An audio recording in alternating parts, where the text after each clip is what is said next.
Olá! Vai começar mais um episódio do podcast Papo de Veterinária. Eu sou Thaís Rocha e uma vez por semana eu converso com profissionais da medicina veterinária sobre trajetória e escolhas que moldaram sua carreira. Esse episódio foi gravado pela plataforma Zoom em 12 de maio de 2022 e a entrevista está publicada no canal youtube.com/papo de veterinária.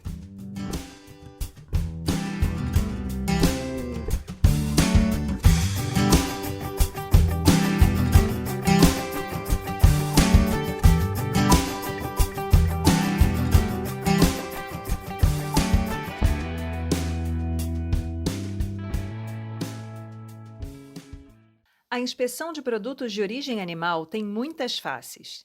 Dentre elas, a atuação na inspeção da agroindústria de pequeno porte. Nessa esfera, o papel do médico veterinário no desenvolvimento econômico e social fica bem evidente, assim como a necessidade de uma maior plasticidade nas atribuições do profissional, que pode atuar com carne, ovos, leite, mel, pescado. E é sobre isso que conversamos com Anderson Batista, médico veterinário graduado na UENF e que trabalha no IDAF, no Espírito Santo. Então, seja muito bem-vindo, Anderson. Eu que agradeço o convite, poder estar aqui ajudando um pouquinho, falando um pouquinho da nossa experiência, né? Essa nossa carreira que é tão gostosa e tão prazerosa. Anderson, quando você pensou em entrar na medicina veterinária, você já tinha uma área de atuação em mente ou você foi descobrindo as possibilidades ao longo do curso? Eu acho que pouca gente entra para fazer medicina veterinária pensando na área de alimentos, né? Pensando na área de inspeção. E comigo não foi diferente, não.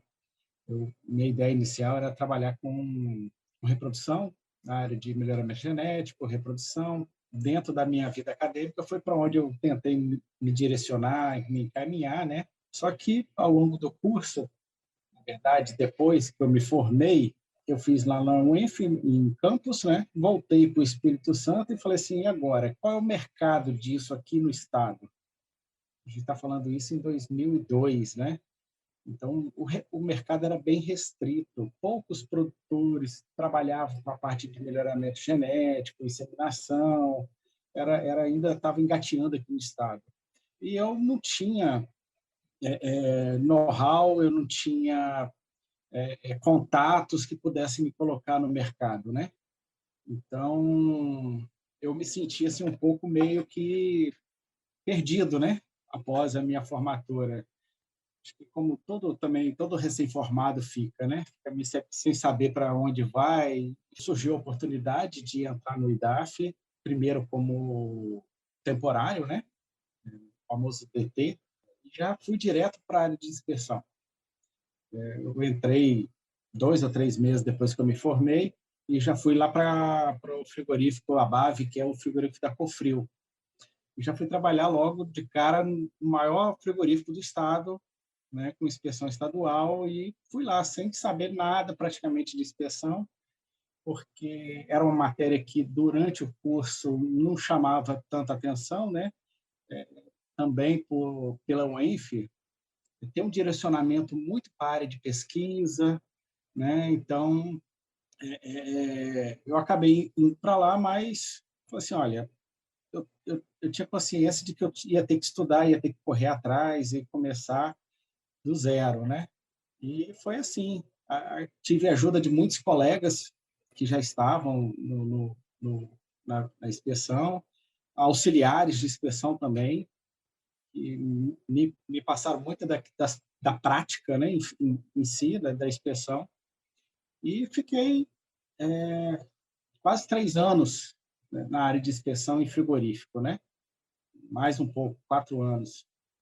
Também trabalhei um tempo no IDAF como DT na área de defesa agropecuária, porque eu fiquei um tempo na Cofril, depois eu fui para Linhares, trabalhei na defesa, fiquei lá, né, na coordenação da campanha de aftosa, de brucelose, AIE, então trabalhei na parte de campo. Depois eu voltei para a inspeção novamente em Aracruz, no frigorífico Friara. Fiquei lá mais um tempo. Depois eu saí. Aí eu saí do IDAF e mas continuei na área de alimentos. Continuei trabalhando como RT de uma rede de supermercados, com mais de 21 lojas, dando treinamento, cursos de boas práticas para os funcionários e trabalhando toda a parte de armazenagem, recepção, expedição dos CDs. E depois eu voltei para o IDAF já concursado em 2008. Quando eu retornei para o IDAF, eu já tinha uma bagagem na área de inspeção e voltei e fui de novo para a área de inspeção, mas já no escritório central, né, no IDAF do Central já, e assumi a chefia do serviço de inspeção, né, e fizemos um trabalho aí de quase 8 anos lá. E Anderson, você acredita que, assim, a gente percebe que os alunos têm bastante receio em acabarem indo parar numa área em que eles não tiveram muita vivência ao longo da graduação. E a gente sabe que isso é bem comum. A gente sabe que dentro de uma realidade entre o que você espera fazer e as oportunidades que surgem depois que você está com o diploma na mão, às vezes tem um vácuo aí que a gente precisa se adaptar. E aí, como foi para você essa questão de inserção em uma área que você não tinha muita experiência? Você já comentou sobre a ajuda de outros profissionais, né, que contribuíram ali para que você conseguisse atuar, mas você acha que é muito complicado, é muito difícil, ou na sua percepção isso continua sendo comum na área que você atua hoje? Dado que, né, as pessoas geralmente não entram na faculdade Uhum. pensando muitas vezes em trabalhar nessa área. Então, Thaís, eu acho que você tem que fazer aquilo que você gosta. Por mais que eu tenha ido para a inspeção, depois, hoje eu não me vejo fazendo outra coisa a não ser inspeção. Até meus projetos de vida para aposentadoria envolvem a área de inspeção, entendeu? Então, assim, primeiro, você tem que ter disposição de correr atrás de estudar. A gente estuda até hoje. Eu tenho 20 anos de formado, 20 anos atuando na área de inspeção e a gente continua estudando, né? Então, a gente está sempre buscando conhecimento, se atualizando e fazendo aqui, assim, fazer o que gosta é fazer bem feito. Não adianta, se você não conhecer, não estudar e não saber aquilo, você não vai fazer um bom trabalho, né?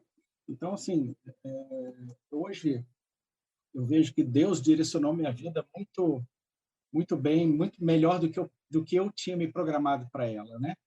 Então, hoje eu me sinto realizado na questão de onde eu estou hoje, né? Principalmente na gerência de pequeno porte, que é uma coisa que eu sempre, que a gente depois até fala um pouquinho mais nela, mas a inspeção para mim a princípio, foi uma saída, né? Uma rota, né? Mas que hoje eu vejo que eu não me vejo fazendo outra coisa.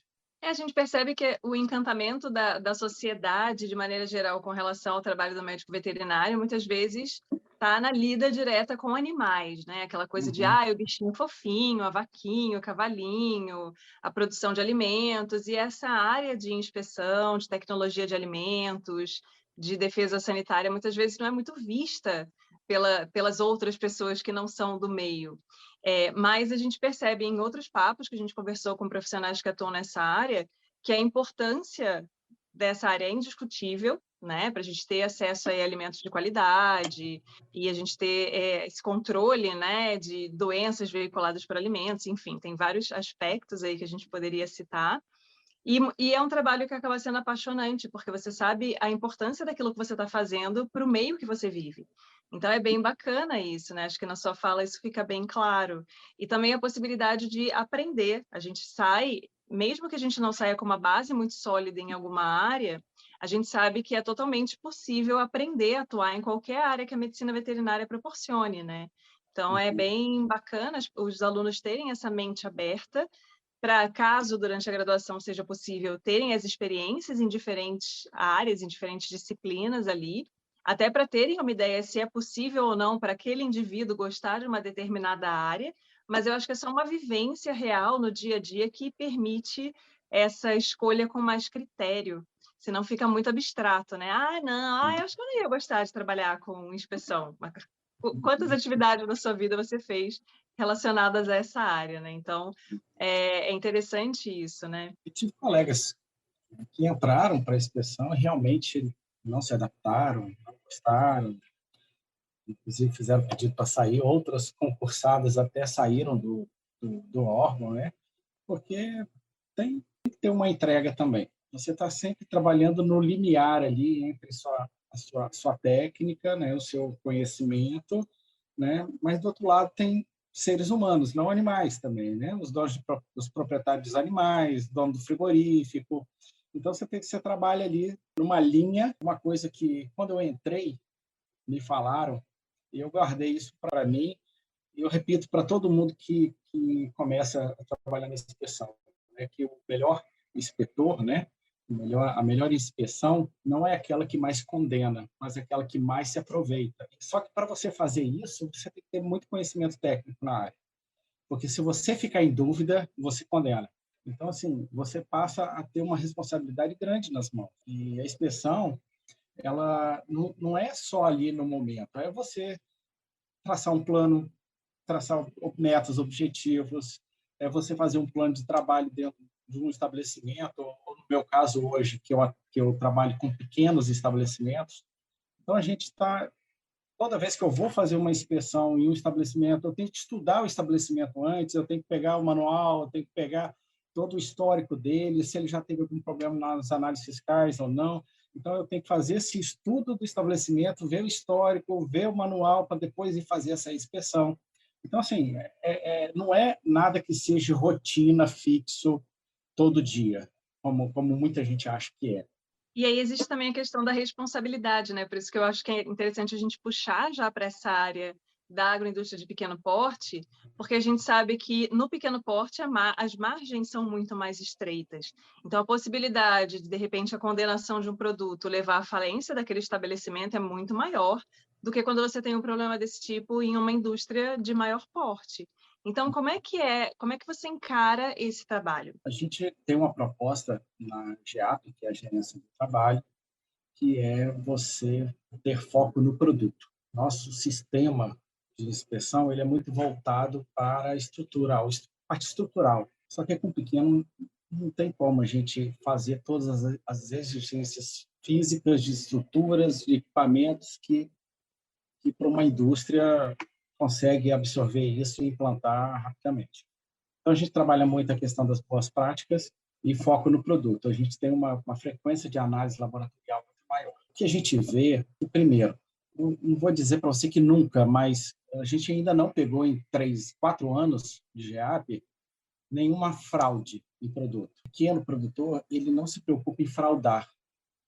Ele preza muito mais pela qualidade do produto do que uma grande empresa.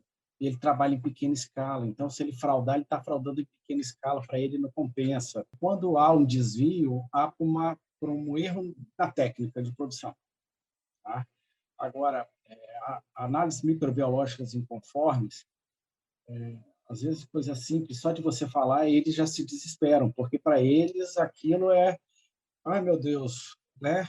Então, eles têm muita preocupação, né? Muito mais do que um grande. Então, quando você chega, que você detecta uma não conformidade, deu coliforme na água, ele quer parar tudo, ele quer resolver o problema, entendeu? Então, assim, é lógico que se eu interditar uma linha de produção de um pequeno, eu interdito o estabelecimento inteiro.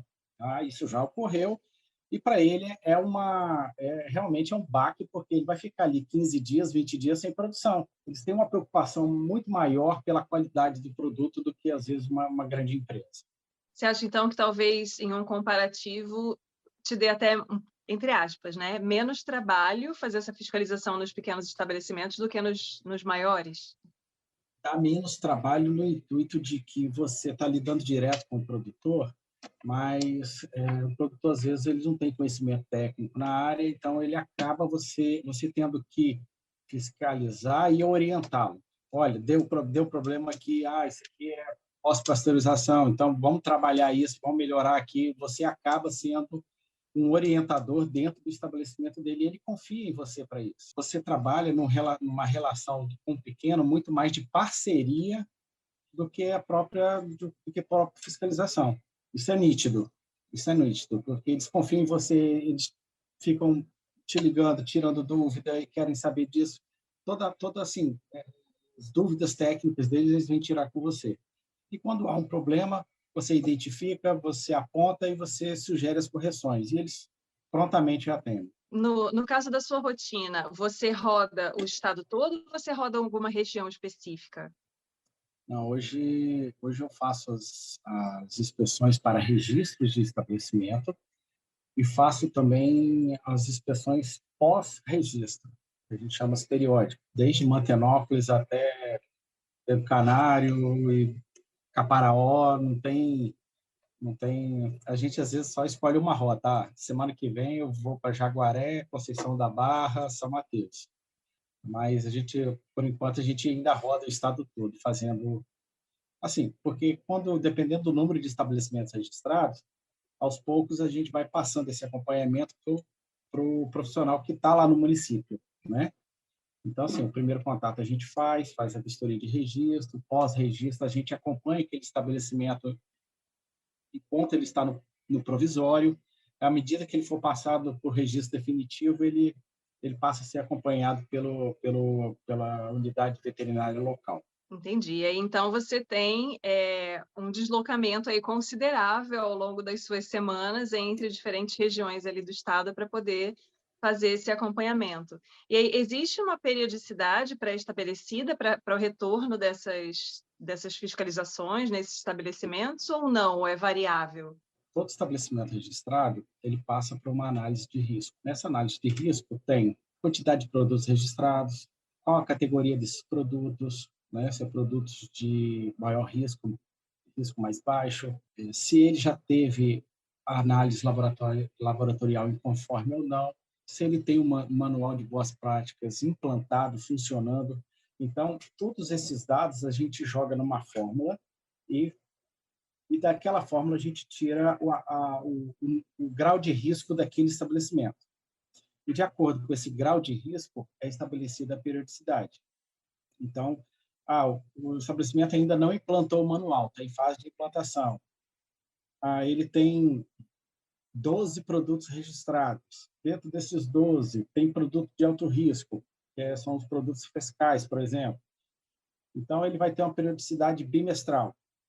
A partir do momento que esse estabelecimento que a gente acompanha bimestralmente, ele implanta o manual, né? Ele tem um histórico positivo, bom de análise, aí essa análise de risco ele passa para ser quadrimestral, trimestral, aí vai depender dessa análise de risco.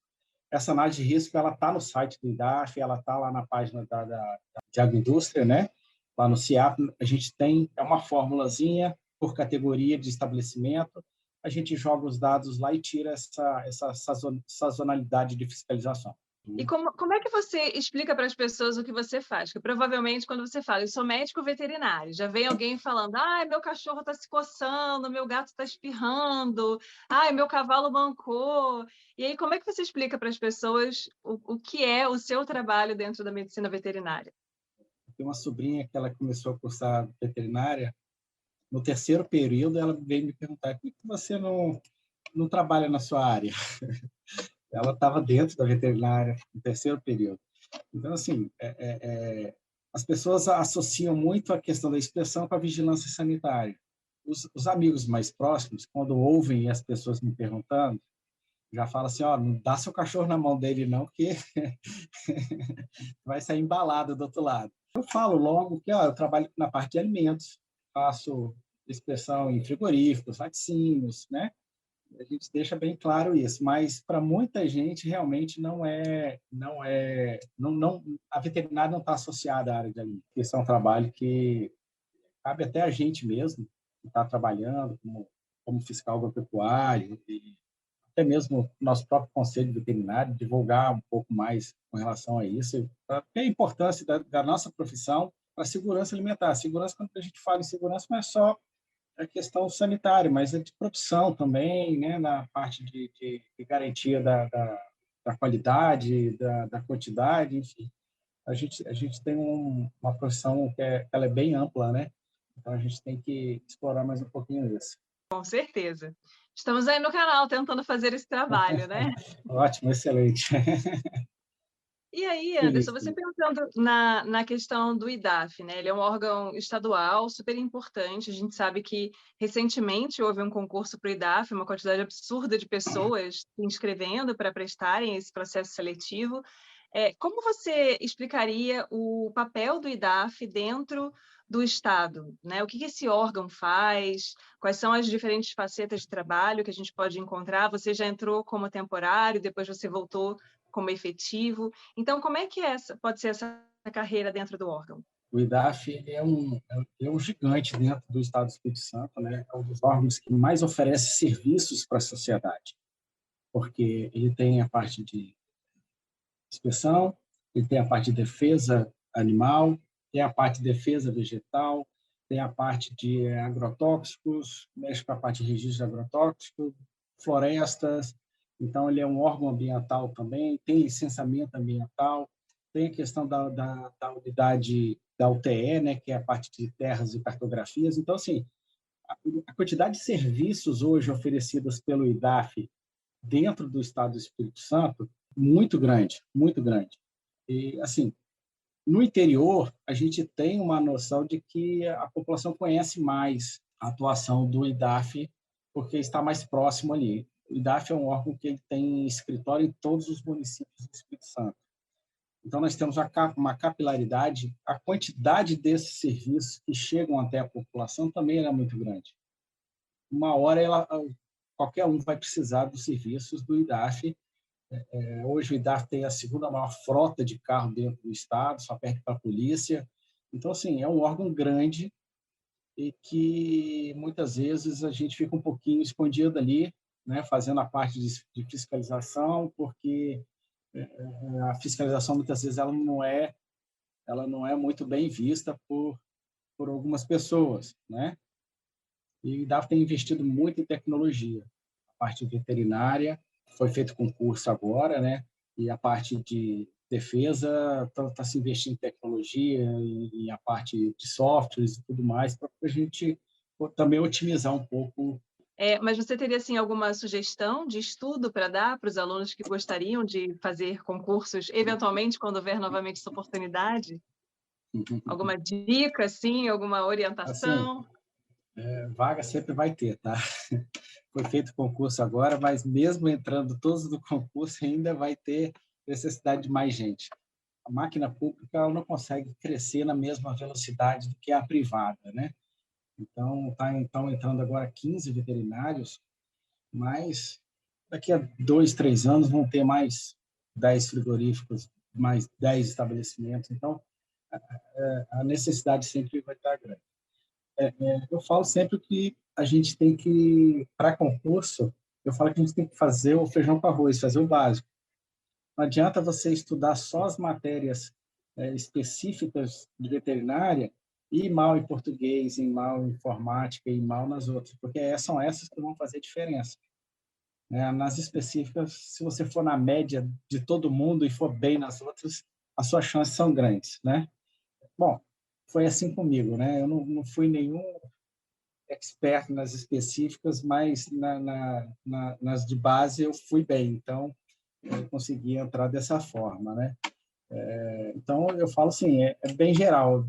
Você tem amplo e estudar bastante legislação, somente para órgão público, as a 46 que sempre cai, né? Que é a que institui funcionalismo público, né? Que estão as regras. Então bastante coisa para ler. E com relação à questão de carreira e serviço público, existe muito é o emprego dos sonhos, mas não é assim também, né? A gente também passa por muita coisa com relação à questão de estrutura, né, de reconhecimento, que a gente às vezes fica um pouco decepcionado com a profissão, né? Então, às vezes a gente precisa de ferramentas para trabalhar e não tem, né? E a velocidade que o Estado promove isso, às vezes é muito lenta pela necessidade que você precisa, né? Isso causa, às vezes, umas certas frustrações no decorrer da sua carreira, né?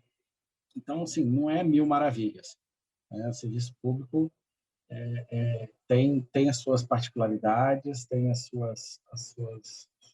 seus méritos, mas também tem muita coisa que é bem diferente. Eu falo isso porque eu trabalhei no setor privado e depois eu vim para o público também, né? Eu fiquei 2 anos e meio fora do IDAF e depois voltei. Então, você vê, assim, E às vezes no privado você, estou precisando disso para fazer isso, é rapidinho você consegue, você está ali. Às vezes no IDAF leva 6 meses, 8 meses para você comprar um dosador de cloro, né? Tem que fazer licitação, termo de referência, e às vezes é muito burocrático, uma burocracia que é necessária muitas vezes, mas isso leva tempo, isso às vezes pode te deixar um pouco ansioso. Pensando no que você já acumulou de vivência e de conhecimento até hoje, o que você diria para o Anderson que estava lá entrando na graduação? Eu não me arrependo em momento nenhum da minha trajetória, do que eu fiz, do que eu faço hoje. Eu tenho algumas experiências na minha vida profissional, do próprio do produtor falar, olhar nos meus olhos e chorar, dizendo: olha, obrigado porque você veio aqui, você foi que me deu apoio, que você me incentivou, e hoje eu criei minhas filhas, eu tenho uma filha que está na faculdade, foi graças a isso aqui que você me ajudou a construir. Então, assim, é muito gratificante isso. É muito gratificante você ouvir de um pequeno produtor lá de Águia Branca, né? Você foi lá, fez uma vistoria, orientou, sugeriu alterações no projeto, ele construiu. Tem experiências em Conceição da Barra de uma associação de apicultores que a gente trabalhou desde o início, desde o terreno, e eles construíram em forma de mutirão nos finais de semana, e todo final de semana eles batiam foto, olha, nós já fizemos isso, e mandava foto para mim, e hoje eles têm uma estrutura muito bacana, então são 16 associados, e assim, a gratidão você vê estampada, né, no rosto deles. Então, assim, é um trabalho que é muito gratificante. E eu, sinceramente, nunca tinha parado para pensar nisso, mas eu acho que eu não mudaria em nada, não. Acho que eu teria, talvez, na graduação, estudado um pouquinho mais, me aprofundado um pouquinho mais, porque eu deixei muito para fazer isso depois que eu me formei, né?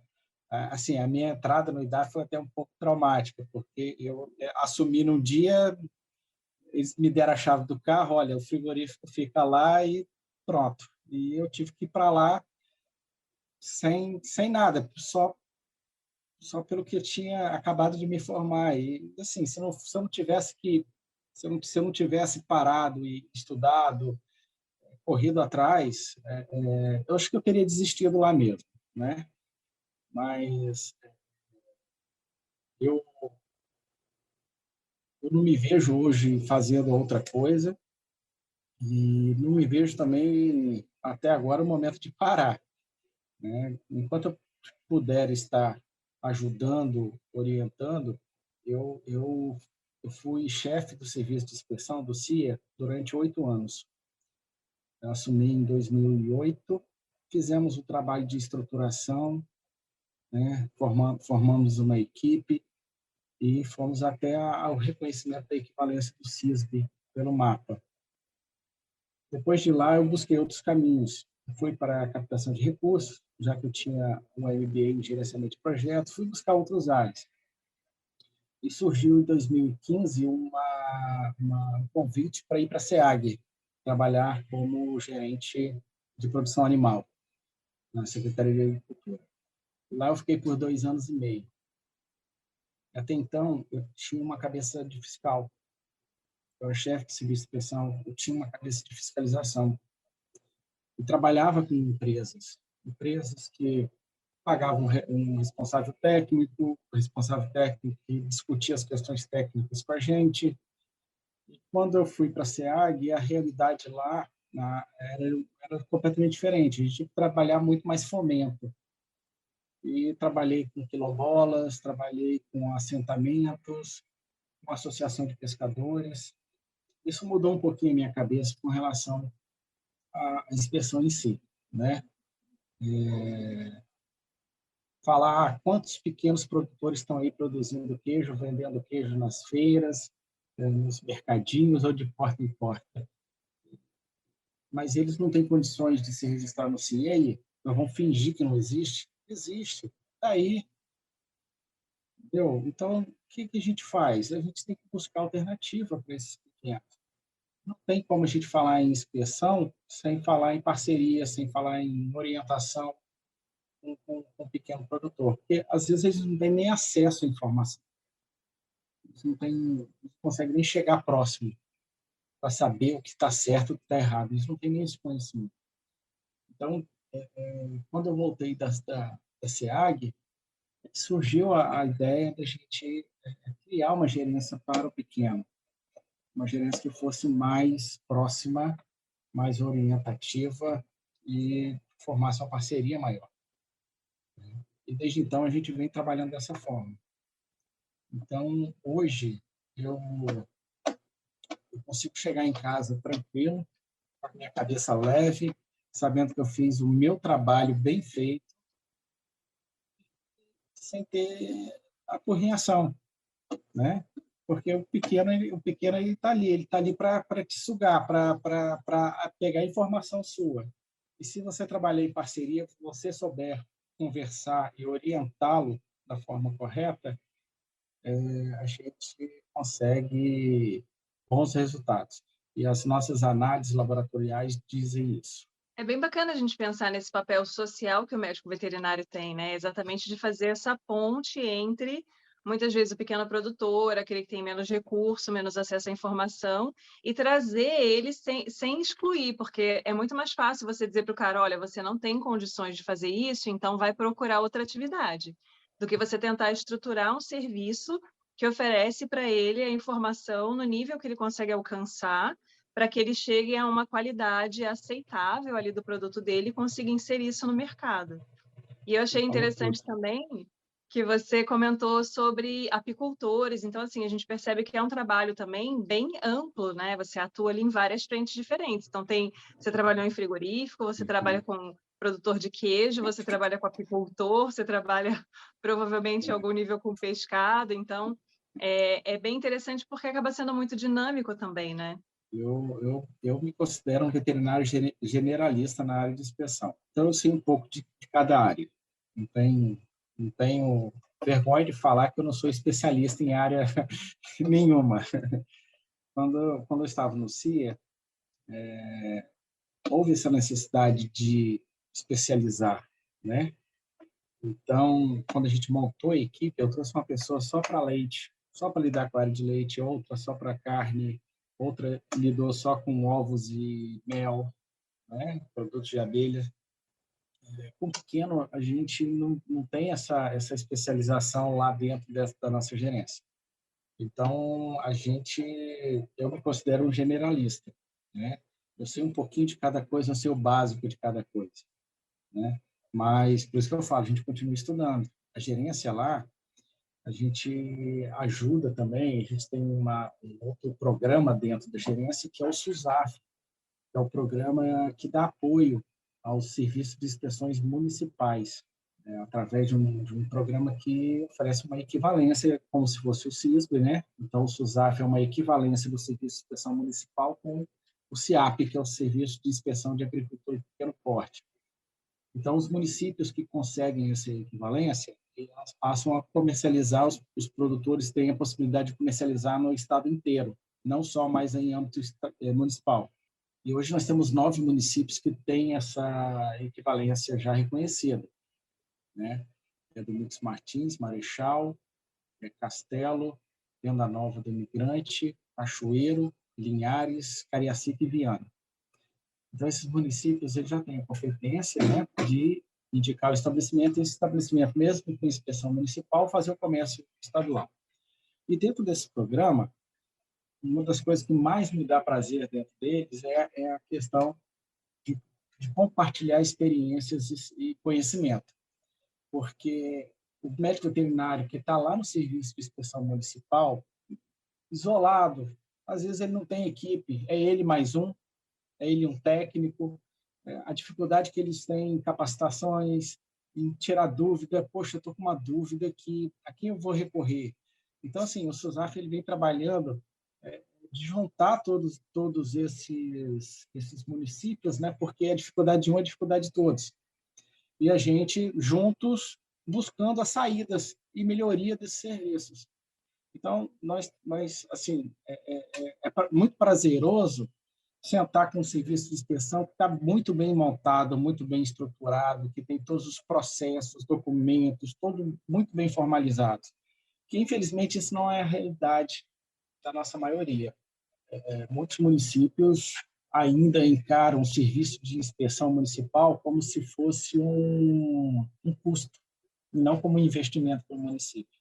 Então, poxa, o SIM precisa ter um veterinário, vou ter que pagar um médico veterinário. E quando a realidade é que o serviço de inspeção ele vai gerar empregos formais, o produtor vai começar a emitir nota fiscal porque ele vai vender para um supermercado, ele vai vender para um estabelecimento maior, então ele vai passar a tirar nota fiscal, então ele vai ter receita, vai aumentar a receita do município, vai gerar trabalho formal com carteira assinada. Então, sem falar, é lógico, na questão de saúde pública, né? Redução de casos de toxinfecções alimentares e tudo mais. Então, assim, é difícil ainda, a gente tá trabalhando isso, mas é difícil você colocar na cabeça de um prefeito, de um secretário de agricultura, que serviço de inspeção é investimento, não é custo para o município. Então, assim, nós temos serviços de inspeções aqui fantásticos, municipais. Pessoas competentes, dedicadas, com toda a estrutura, e a gente tem dado as mãos e caminhado juntos. Então, essa parte de instrução, de informação, de às vezes, estou com uma dúvida, isso tudo a gente faz também. E aí, Anderson, qual seria a mensagem, então, que você gostaria de deixar para os futuros médicos veterinários ou pessoas que até já se formaram, mas estão procurando, às vezes, uma colocação nessa área, como forma de incentivo, né, para as pessoas abrirem aí os olhos com relação à sua área de atuação? Eu vejo assim, nós somos carentes em responsáveis técnicos, mas bons responsáveis técnicos. Muita gente que acha que responsabilidade técnica é só assinar e passar lá uma vez por mês. Não é isso. Um bom responsável técnico ele tem que gerar lucro para o estabelecimento onde ele dá assessoria. Hoje o mercado para a responsabilidade técnica ela é muito aberto. Nós somos carentes. Nós temos municípios onde não tem ninguém. Nós temos estabelecimento que fala assim, eu tentei contratar alguém, mas não tem ninguém aqui. Então, assim, se você vai ser responsável técnico, estuda aquilo. Não adianta você nunca entrou dentro de uma fábrica de linguiça e querer assinar para uma fábrica de linguiça. Você tem que estar lá para orientar, para gerar lucro para o dono do estabelecimento, saber de fórmulas, saber de boas práticas, né? Porque assim nossa profissão vai ser valorizada. Quando você fala muitas vezes no RT com o dono de estabelecimento, ele fala, poxa, mas vou gastar meu dinheiro, o cara vem aqui só para assinar, e não é só para assinar. Então, assim, eu vejo esse mercado, para os novos aí, muito, muito específico. A pessoa tem que ser boa naquilo que ela faz, né? Aí ela vai ter retorno. Eu tenho certeza que se você gastar R$ 10 e não te trouxer retorno, é mais caro você gastar 100 do que ter o retorno daquilo, né? Então, assim, você é valorizado não só a profissão, mas também como profissional. Eu vejo o mercado hoje, principalmente na área de embutidos e laticínios, bastante promissor e aberto, mas precisa de dedicação também. E, assim, eu falo isso porque o RT ele facilita a minha vida. Um estabelecimento que ele é bem instruído, que ele é bem orientado, que ele é bem acompanhado por um RT, o meu trabalho lá ele é melhor. Questão profissional na área de alimentos, se você não pensa no momento assim, é difícil falar em carreira pública, né? Se depender de concurso, você sai da sua mão, do seu controle, né? Você nunca sabe quando é que vai ter, se vai ter, né? Como é que vai ser. Então, assim, quer trabalhar na área de alimentos, vai estudar, vai se capacitar naquilo. Tá? Eu falo assim, eu sou generalista, mas eu sei um pouquinho só de cada coisa. O básico eu sei, questões estruturais, o processamento, mas minha vocação é carne, a área de carne. Mas eu sei de mel, porque eu já tive, meu pai já teve apiário, então eu já trabalhei um pouquinho. Pescado também, eu sei um pouquinho. Agora, leite que eu sou, né, eu não gosto, na verdade, da área de leite, então eu sei o básico. Mas, assim, se especializa, estuda, corre atrás, o mercado está aberto, tá? Faço um bom trabalho, uma boa orientação, eu vejo com muito bons olhos, tem algumas empresas de assessoria começando se firmar aqui no estado, que vão dar consultoria, não só na área de granjas, né, de criação, mas também na área de industrialização. Então, eu vejo também essas empresas, na verdade, são tipo associações, 3, 4 colegas veterinários se associam e ali eles passam a fazer essas consultorias. E tem gerado bons frutos. Nós temos boas empresas que estão trabalhando nessa área e estão começando a gerar bons resultados, né? E quando gera resultado para o produtor, aí você pode ter certeza que o resultado para a empresa vem também. Interessante isso, porque a gente tem os dois lados, né? O trabalho do responsável técnico é extremamente importante, ainda está numa crescente as pessoas conseguirem entender a importância desse trabalho dentro dos estabelecimentos de diferentes naturezas, e também tem a questão do próprio profissional se posicionar e não se submeter a ser a pessoa que só vai lá assinar um papel e troca, como a gente ouve falar, né, em estabelecimentos de pequenos animais, a pessoa vai lá, troca por saco de ração, passa lá uma vez a cada não sei quanto tempo ou assinar um papel. Então, acho que tem o papel dos estabelecimentos, das indústrias, dos empregadores, do responsável técnico, e tem o papel também do médico veterinário que quer enveredar por essa área, saber se posicionar e mostrar a importância do trabalho que ele faz. Foi o que você disse, né? Um bom responsável técnico facilita o seu trabalho.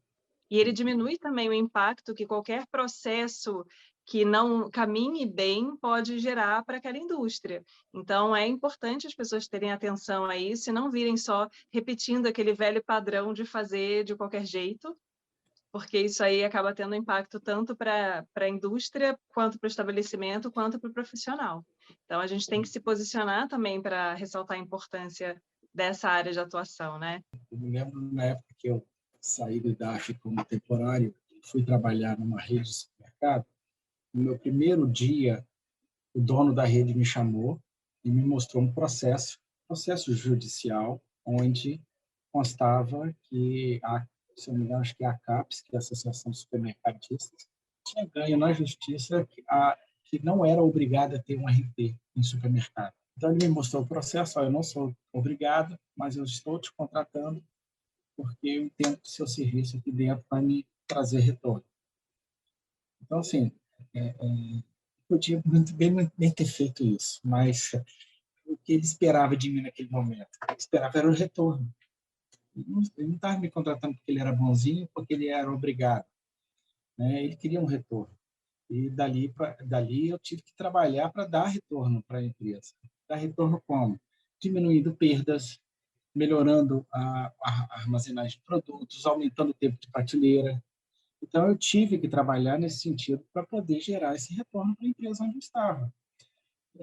E, assim, eu falo que o RT hoje, muita gente é aversa ao RT por própria culpa nossa, culpa da nossa categoria, da nossa profissão, que viu ali simplesmente uma oportunidade, falou: vou lá assinar e troco no saco de ração. Então, assim, a partir do momento que você passa a ser uma ferramenta dentro do estabelecimento de melhorar a qualidade, melhorar as boas práticas, diminuir custos de autoinflação, de perda de produto, aumentar o tempo de prateleira do produto, às vezes corrigindo a fórmula, inclusive, né?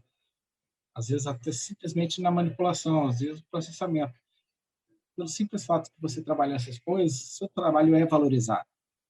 Você pode ter certeza disso. O seu trabalho vai ser valorizado. Então, nós temos grandes empresas aí que hoje não abrem mão de um profissional médico veterinário dentro da sua planta, porque ela sabe da importância e sabe que traz retorno para ela. Então, quer dizer, lugar para trabalhar tem. Inclusive, é chamariz turístico de muitos municípios, né? A Sim. produção desse tipo de O bem turismo cultural. gastronômico, né?